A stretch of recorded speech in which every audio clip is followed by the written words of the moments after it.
প্রকারের পিতামাতাকে আল্লাহ তাআলা কিয়ামতের ময়দানে বিনা হিসাবে জান্নাত দান করবেন। বিনা হিসাব, পেলা হিসাব, কোনো হিসাব নাই।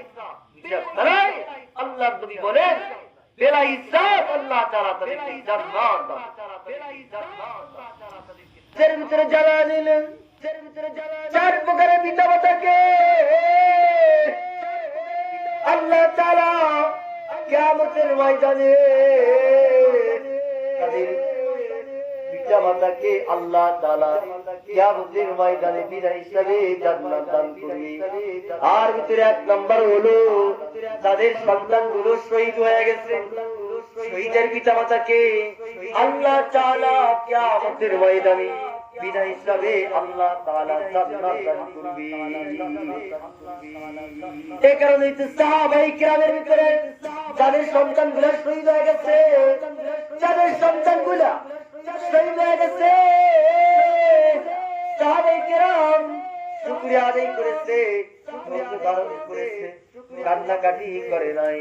আল্লাহর নবী বিশ্ব নবী মুহাম্মদুর রাসূলুল্লাহ সকলে বলি সাল্লাল্লাহু আলাইহি ওয়াসাল্লাম যুদ্ধ করলেন।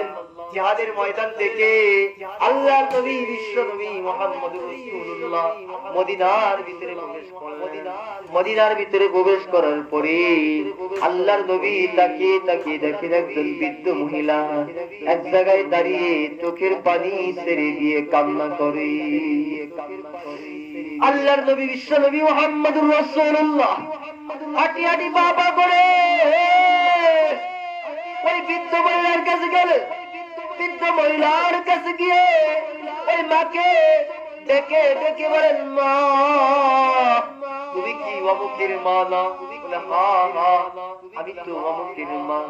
আল্লাহর নবী ওই মাকে বললেন, মা তোমার সন্তান আমার সাথে জিহাদের ময়দানে গেছে। তোমার সন্তান আমার সাথে জিহাদের ময়দানে গেছে। যুদ্ধ করতে করতে তোমার সন্তান শহীদ হয়ে গেছে। তোমার সন্তানকে জিহাদের ময়দানে দাফন করিয়া আমি রাসূল এই মাত্র মদিনার ভিতরে প্রবেশ করলাম। এই মহিলা যখনই শুনছে আর সন্তান জিহাদের ময়দানে গিয়ে শহীদ হয়ে গেছে, সঙ্গে সঙ্গে এভাবে তার চক্ষু থেকে পানিগুলো মুছে ফেলে, চক্ষু থেকে পানিগুলো মুছে ফেলে আর ডেকে বলে, না না আমি আর কাঁদবো না, কারণ আমি জানি আমার সন্তান কিয়ামতের ময়দানে আল্লাহ তাআলার দরবারে সুপারিশ কইরা বিনা হিসাবে আমার জান্নাতে পৌঁছা দিবি। বলেন না সুবহানাল্লাহ। দ্বিতীয় নাম্বার হলো যাদের সন্তানগুলা কোরআনের হাফেজ, যাদের সন্তানগুলা আলেম হয়েছে, এই সমস্ত সন্তানগুলার কারণে কিয়ামতের ময়দানে আল্লাহ তাআলা এই সমস্ত পিতামাতাকে বিনা হিসাবে জান্নাত দান করবে। বলেন না সুবহানাল্লাহ।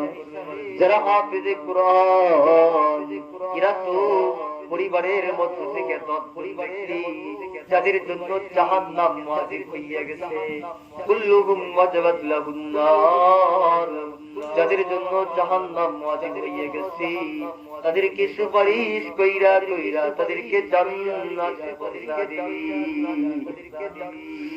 যাদের সন্তানগুলা কোরআনের আলেম, কোরআনের ইলম শিখাইছে, কোরআনের ইলম শিখানোর কারণে এই সমস্ত পিতামাতাকে আল্লাহ তাআলা কিয়ামতের ময়দানে বিনা হিসাবে জান্নাত দান করবে। বলেন না সুবহানাল্লাহ।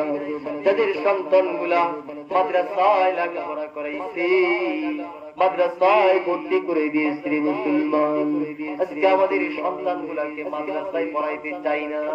কেন? মাদ্রাসায় পড়াইলে কালেকশন করাইবে, ধান চাইলে এই করাবে সেই করাবে, কষ্ট করবে। আমার সন্তানকে আমি কষ্ট করাইতে রাজি না। মুসলমান খুব ভালো করে বুঝবেন, আপনার সন্তানকে মহব্বত করিয়া ভালোবাসিয়ে মাদ্রাসায় পড়াইলেন না, স্কুল কলেজে পড়াইলেন, আপনার সন্তানকে দ্বীন শিখাইলেন না, আপনার সন্তানকে আপনি নামাজ শিখাইলেন না, আপনার সন্তানকে দিন থেকে দূরে রাখার কারণে যেই সন্তানকে এত মহাব্বত আর ভালোবাসা দিয়ে লালন পালন করলেন, এই সন্তান নামাজ না পড়ার কারণে, আল্লাহর হুকুম না মানার কারণে এই সন্তানকে যখন কিয়ামতের ময়দানে জাহান্নামে দেওয়া হবে, এই সন্তানগুলো আল্লাহ তাআলার কাছে শাফাআত করবে, সুপারিশ করবে, মালিক রে, এই পিতামাতা আমাকে দিন শিখায় নাই, যেই পিতামাতা আমাকে মাদ্রাসায় পড়ায় নাই, যেই পিতামাতা আমারে নামাজ শিখায় নাই, যেই পিতামাতা আমারে তোমার হুকুম মানার কথা বলে নয়, ওই পিতামাতা গুলাকে সামনে নিয়ে আসো, তাদেরকে সটায়া সটায়া আগে জাহান্নামের ভিতরে দেব, তারপরে আমরা জাহান্নামের ভিতরে প্রবেশ করব। বলেন না নাউজুবিল্লাহ। এই কারণে মুসলমান নিজের সন্তান গুলাকে মাদ্রাসায় পড়াইতে হবে, কোরআনের ইলম শিখাইতে হবে।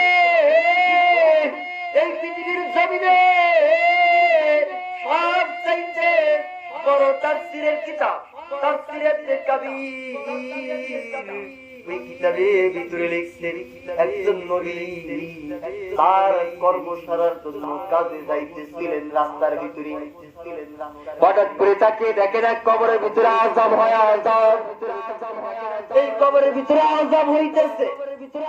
আল্লাহর নবী বুঝতে পারলেন কবরের ভিতরে আযাব হয়। আল্লাহর নবী ওই রাস্তা দিয়ে তার কর্মের দিকে গেলেন, তার কর্ম, তার যে কাজ ছিল কাজটা সারিয়ে ওই রাস্তা দিয়ে আবারও ফিরতেছিলেন। হঠাৎ করে তাকিয়ে দেখি সেই কবরের ভিতরে আযাব হইতেছিল, যেই কবরের ভিতরে জাহান্নামের হাওয়া চালু হয়েছিল, যেই কবর থেকে জাহান্নামের আগুনগুলো দাও দাও করে জ্বলতেছিল, সেই কবরের ভিতরে আর জাহান্নামের আগুনের কোনো স্পর্শ দেখা যায় না, সেই কবরের ভিতরে আর কোনো আযাবের নিদর্শন না। আল্লাহ রাসূল পয়গম্বর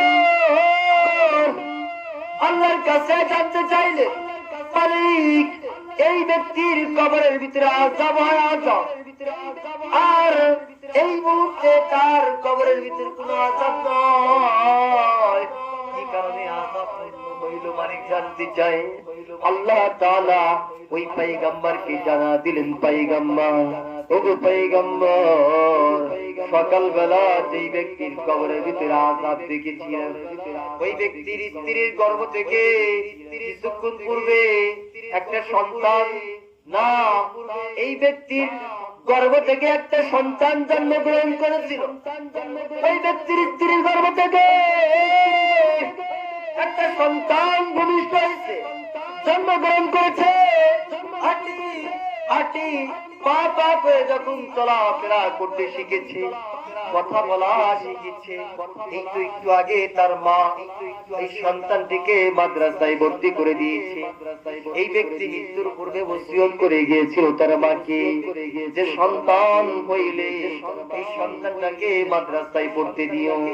মুসলমান খুব ভালো করে বুঝবেন, এই ব্যক্তির কবরের ভিতরে আযাব হইতেছিল, হঠাৎ করে আযাব নাই। ওই ব্যক্তি আল্লাহর নবীকে জানা যাও, ওই ব্যক্তির সন্তানকে যখন মাদ্রাসায় পড়তে দিয়েছে, হুজুর যখন পড়াইতেছে বিসমিল্লাহির রহমানির রহিম, যখন বিসমিল্লাহর সবক দিতে, কি সবক? বিসমিল্লাহ। এই সন্তান যখন বলছে বিসমিল্লাহির রহমানির রহিম, সাথে সাথে আল্লাহ তাআলা তার পিতার কবরে আযাব মাফ করে দিয়েছে। সুবহানাল্লাহ। আল্লাহ পাক বলেন, বান্দারে, আমার নাম রহমান রহিম তুই বললি, ঘোষণা করলি, আর তোর আত্মীয় স্বজনকে কবরের ভিতরে আযাব দেব, এটা ওই রহমান আর রহিমের শান হতে পারে না। সুবহানাল্লাহ। সুবহানাল্লাহ। এই সন্তান মাদ্রাসায় পড়ছে, পিতা মাতার জীবনের সমস্ত গুণা মাফ করে দিয়ে আল্লাহ তাআলা তার পিতার কবরটা জান্নাতের বাগান। মুসলমান লম্বা কথা বলতে চাই না, আল্লাহর নবী জানা দিলেন 2 নম্বরে ওই সমস্ত পিতা মাতার তাদেরকে আল্লাহ তাআলা কিয়ামতের ময়দানে বিনা হিসাবে জান্নাত দান করবেন। সন্তানগুলো শহীদ হয়ে গেছে।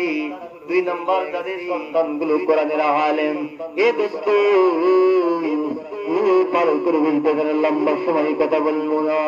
আল্লাহর নবী জানা দিলেন ওই সমস্ত পিতামাতাকে আল্লাহ তাআলা কিয়ামতের ময়দানে বিনা হিসাবে জান্নাত দান করবে যাদের সন্তানগুলা নাবালক অবস্থায় মৃত্যুবরণ করেছে। জোরে বলেন না সুবহানাল্লাহ। এই পরিবার, যেই পরিবার থেকে এই 9 মাসের বাচ্চা ইন্তিকাল হয়েছে, এই পরিবারের জন্য সুসংবাদ, জান্নাতের সার্টিফিকেট পিতামাতা পেয়ে গেছে। জোরে বলেন না সুবহানাল্লাহ। যাওয়ার কথা নয়, হাদিসের কথা, পিতামাতার জন্য জান্নাত ওয়াজিব। জোরে বলেন না সুবহানাল্লাহ। এই সমস্ত সন্তানগুলো মারা যায়, মারা যাওয়ার পরে কোথায় যায়? আল্লাহর নবী মেরাজের রজনীতে যখন আল্লাহর সাথে সাক্ষাৎ করার জন্য যাইতেছিলেন, আল্লাহর নবী বিশ্বনবী মুহাম্মদুর রাসূলুল্লাহ তাকে দেখেন একটা গাছের নিচে অসংখ্য অগণিত ছেলে পেলে বাচ্চাগুলো খেলাধুলা করতেছে। একজন বৃদ্ধ লোক সেখানে আছে। একবার সেই বৃদ্ধ লোকের কাছে যায়, আবার একজন মহিলা তার কাছে যায়। আল্লাহর নবী জিবরাইলকে ডেকে বলে, জিবরাইল রে, ইনি কে? আর এই সমস্ত বাচ্চারা কারা দৌড়াদৌড়ি করে? জিবরাইল জানা দিল, ও সরকার, ও গো পয়গম্বর, এই সমস্ত বাচ্চারা হলো যাদের সন্তান দুনিয়ার জমিনে নাবালক অবস্থায় মারা গেছে। এই সমস্ত সন্তানগুলা এই জায়গার ভিতরে খেলাধুলা করে। আর এই বৃদ্ধ লোকটা হলো হযরত ইব্রাহিম আলাইহিস সালাম। একবার হযরত ইব্রাহিমের কাছে যায়, আবার সারার কাছে যায়, দৌড়াদৌড়ি করতেছে। এই সমস্ত সন্তানগুলা আল্লাহ রাব্বুল আলামিন যতগুলো সন্তান মারা যায়, এই সন্তানগুলা কি আল্লাহ তাআলা হযরত ইব্রাহিম আলাইহিস সালামের কাছে পৌঁছায় দেয়। এ দোস্ত, আর লম্বা সময় কথা বলবো না। কিয়ামতের ময়দান যেদিন কায়েম হয়ে যাবে, আল্লাহ রাব্বুল আলামিন যখন হাশরের ময়দানে বিচার শুরু করবেন, বিচারের পাল্লা দাঁড় করে দেওয়া হবে, বিচার শুরু হয়ে যাবে। আল্লাহ রাব্বুল আলামিন যখন বিচার শুরু করবেন, এমন মুহূর্তে দেখা যাবে হাশরের ময়দানে ছোট্ট ছোট্ট বাচ্চারা দৌড়াদৌড়ি করে। আল্লাহ রাব্বুল আলামিন ফেরেশতাদেরকে ডেকে বলে, এরা দৌড়াদৌড়ি করে ডেকে নিয়ে আসো। মুসলমান খুব ভালো করে বুঝবেন, হাশরের ময়দানে এই সমস্ত বাচ্চারা দৌড়াদৌড়ি করে। আল্লাহ তাআলা ফেরেশতাদেরকে ডেকে বলে, ফেরেশতারে, এই সমস্ত বাচ্চাদেরকে ধরে নিয়ে আসো, আমার সামনে এদেরকে নিয়ে আসো। ডেকে বলে, সন্তানরা, এ বালকেরা, বাচ্চা, তোমরা কি চাও? তোমাদের কি চাও বলো। যাও, এখানে আর দৌড়াদৌড়ি করো না। যাও, তোমরা, তোমাদেরকে জান্নাতের সার্টিফিকেট দিয়ে দিলাম। যাও, তোমরা সরাসরি জান্নাতে চলে যাও। সুবহানাল্লাহ, চিৎকার দিয়ে বলেন সুবহানাল্লাহ। আল্লাহ রাব্বুল আলামিন কিয়ামতের ময়দানে ওই সমস্ত সন্তানগুলোকে যখন ডাকবে, ডেকে বলবে, আয় বাচ্চারা, আয়, এই যে তোদেরকে জান্নাতের সার্টিফিকেট দিয়ে দিলাম, যাও যাও, সরাসরি জান্নাতে চলে যাও। আর হাশরের ময়দানে তোমরা থাকবা না। ওই সন্তানগুলা আল্লাহ তাআলার কাছে দরখাস্ত করবে, আলাইকুম ও মালিক, আমি আমাদেরকে তুমি জান্নাতের সার্টিফিকেট দিয়েছো, ঠিক আছে, কিন্তু একটা মুহূর্তের জন্য দুনিয়াতে পাঠাইছিল। দুনিয়ার জমিনে আমি গিয়েছিলাম, দুনিয়ার জমিনে তুমি আমারে পাঠাইছো। লম্বা হায়াত দাও নাই, আমার কোনো আফসোস নাই। অল্প সময় দুনিয়াতে আমার দিয়েছিলাম, এতে আমার দিলে কোনো ব্যথা নাই। তবে 10 মাস 10 দিন মায়ের গর্ভে ছিলাম, মাকে কষ্ট দিয়েছি, মাকে অনেক লাথি মেরেছি, অনেক আঘাত দিয়েছি। ওই মাকে দুনিয়ার জমিনে দেখতে পারি নাই, ওই মার আদর্শ আগার পাই নাই, ওই মার কোলে উঠতে পারি নাই। ওই মার আদর ভালোবাসা থেকে বঞ্চিত হয়েছি। মালিক রে, আজকে ওই সমস্ত পিতা মাতার আদর সোহাগ আমরা পাইতে যা। বলেন না সুবহানাল্লাহ, বলেন না সুবহানাল্লাহ। কিতাবের ভিতরে লিখছে আল্লাহ রাব্বুল আলামিন ওই সময় একজন দুইজন ফেরেশতাকে নকল বাবা মার সুরত কইরা ওই বান্দাদের সামনে নিয়ে আসা হবে। কিছুক্ষণ পরে ওই সন্তান লাফায়া মার কোলে উঠবে, মার বুক জড়ায় ধরে দীর্ঘ একটা নিঃশ্বাস নেবে, তারপরে মার কোল থেকে নেমে পড়বে, তারপরে বাবার কোলে উঠবে, বাবাকে এইভাবে জড়িয়ে ধরে দীর্ঘ একটা নিঃশ্বাস দেবে, তারপরে বাবার কোল থেকে মাটিতে নামবে। তারপরে আল্লাহ তাআলা কি বলবে, মালিক রে, বাবার কোলে উঠলাম, মার কোলে উঠলাম, কিন্তু আমাদের দিলটা ঠান্ডা হলো না, কারণ এরা হলো নকল বাবা মা। আমার আসল বাবা মা কোথায়? আমার আসল বাবা মাকে নিয়ে আসি। আল্লাহ রাব্বুল আলামিন বাচ্চাকে রেখে বলবে, বাচ্চা রে, কেমনে কেমনে কেমনে বুঝলা এটা তোমাদের নকল বাবা মা? কিভাবে বুঝতে পারলাম? ওই সমস্ত বাচ্চাগুলা বলবে, মালিক, ওই সমস্ত মা 10 মাস 10 দিন পেটে ধারণ করেছে, তারপরে দুনিয়াতে আসছি, তারপরে দুনিয়া থেকে বিদায় দিয়ে অন্ধকার কবরে চলে আসছি। আমার মা আমার জন্য কান্নাকাটি করেছে, চোখের পানি ছেড়ে দিয়ে কান্না করেছি, অনেক কষ্ট বুকের ভিতরে জমিয়ে রেখেছি। এই সমস্ত পিতা মাতার দিলের ভিতরে সেই কষ্টের কেরাত আমরা পাই না। জোরে বলেন না সুবহানাল্লাহ, জোরে বলেন না সুবহানাল্লাহ, জোরে বলেন না সুবহানাল্লাহ। এইবার যখন ওই সন্তানগুলো আল্লাহর কাছে দরখাস্ত করবে, মালিক, আমাদের মা বাবা কোথায়? আমাদের মা বাবাকে নিয়ে আসেন। আসমান আল্লাহ তাআলা জানা দিবে, তোমাদের মা বাবা হলো জান্নাত, কিন্তু সন্তানদের মা বাবা থাকবে জান্নাতে। ওই সমস্ত সন্তানগুলো জান্নাতের দিকে দৌড় মারবে। আর কিছু সন্তানকে রেখে বলবে, তোমার বাবা মা জাহান্নামের ভিতরে আছে। ওই সন্তানগুলো রেখে বলবে, মালিক, যে পিতা মাতা জান্নাতে থাকবে জাহান্নামের ভিতরে চলবে, আর আমরা জান্নাতের ভিতরে থাকবো, এটা বলতে পারে না। মালিক রে, ওই সমস্ত পিতা মাতা গুলাকে জাহান্নাম থেকে বের করে নিয়ে আসো, তারপরে পিতা মাতাকে লইয়া আমরা জান্নাতের ভিতরে প্রবেশ করব। এই কারণে মুসলমান পয়গম্বর বলেন, যাদের সন্তানগুলো ছোট্ট অবস্থায় মারা যায়, নাবালিক অবস্থায় মারা যায়, তাদেরকে আল্লাহ রাব্বুল আলামিন কিয়ামতের ময়দানে বিদায় হিসাবে জান্নাত দান করবে।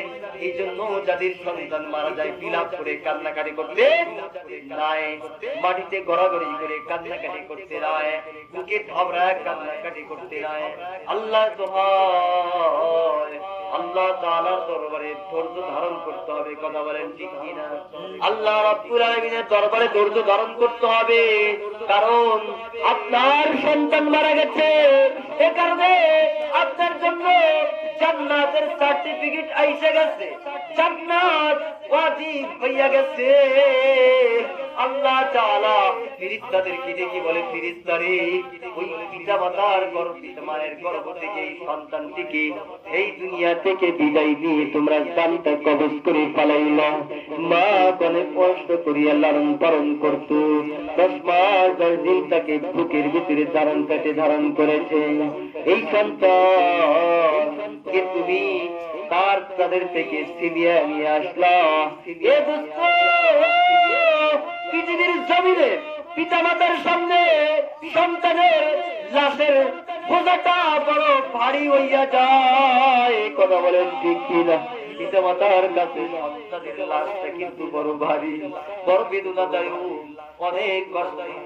এই কারণে আল্লাহ তাআলা ফেরেশতাদেরকে জানা দেয়, ফেরেশতারে এই জমিন থেকে আমার বান্দা বান্দির সন্তানটা তুমি দুনিয়া থেকে নিয়ে আসলাম, যাও যাও ধৈর্য ধারণ করেছে, সবরে জামিল এখতিয়ার করেছে, ধৈর্য ধারণ করার কারণে ওই ব্যক্তির জন্য ওই জান্নাতের ভিতরে একটা বাইতুল হাম নামে ঘর তৈরি করা হয়।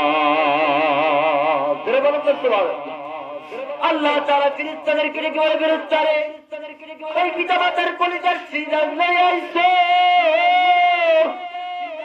ওই সন্তানকে তুমি জান কবজ করে ফেলো, এর কারণে ধৈর্য ধারণ করেছে। বাইতুল হাম, জান্নাতের ভিতরে একটা ঘর নির্মাণ করবে, তার নাম হলো বাইতুল হাম। এই কারণে যাদের সন্তান মারা যায়, এই সন্তানগুলো মারা গেলে বিরাট করে কান্নাকারি করতে নাই, সন্তানগুলা এই সমস্ত পিতামাতাকে হাত করে কিয়ামতের ময়দানে টেনে টেনে জান্নাতে লইয়া যাইবে, বলেন সুবহানাল্লাহ। আর এক প্রকারের পিতামাতাকে আল্লাহ তাআলা কিয়ামতের ময়দানে বিনা হিসাবে জান্নাত দান করবেন। যাদের সন্তানগুলো পাগল, প্রতিবন্ধী, অন্ধ, কথা বলেন ঠিক কিনা, যাদের সন্তানগুলো পাগল হয়ে যায়, প্রতিবন্ধী হয়ে যায়, তাদের সন্তানগুলাকে আল্লাহ তাআলা এই সন্তানের উসিলায় কিয়ামতের ময়দানে এই সন্তানগুলার পিতামাতাকে আল্লাহ তাআলা বিনা হিসাবে জান্নাত দান করবে। ওই সন্তানগুলাকে যখন আল্লাহ তাআলা জান্নাত দান করবে, ওই প্রতিবন্ধী সন্তানগুলা আল্লাহ তাআলার দরবারে দরখাস্ত করবে, আল্লাহ আমার পিতামাতা দুনিয়াতে আমারে লালন পালন করাইছে, প্রতিবন্ধী ছিলাম, হাঁটতে পারি নাই, চলতে পারি নাই, কথা বলতে পারি না, অন্ধ ছিলাম, আমার পিতামাতা আমাকে গলা টিপা হত্যা করে নাই, লালন পালন করতে সুন্দর ভাবে। ওই সমস্ত পিতামাতা ছাড়া আমরা কখনোই জান্নাতে যাব না।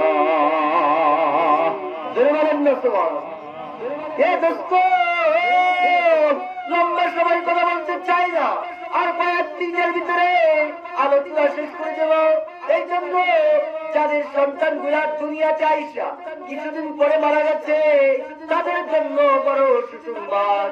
তাদের সন্তান গুলো মারা যাওয়ার কারণে বিলাপ করে কান্নাকাটি করবেন না, হায় হুতাশ করে কান্নাকাটি করবেন না, মালিকের দরবারে শুকরিয়া আদায় করবেন। এই কারণে আল্লাহ তাআলা কিয়ামতের ময়দানে আপনাকে বিনা হিসাবে জান্নাত দান করবেন।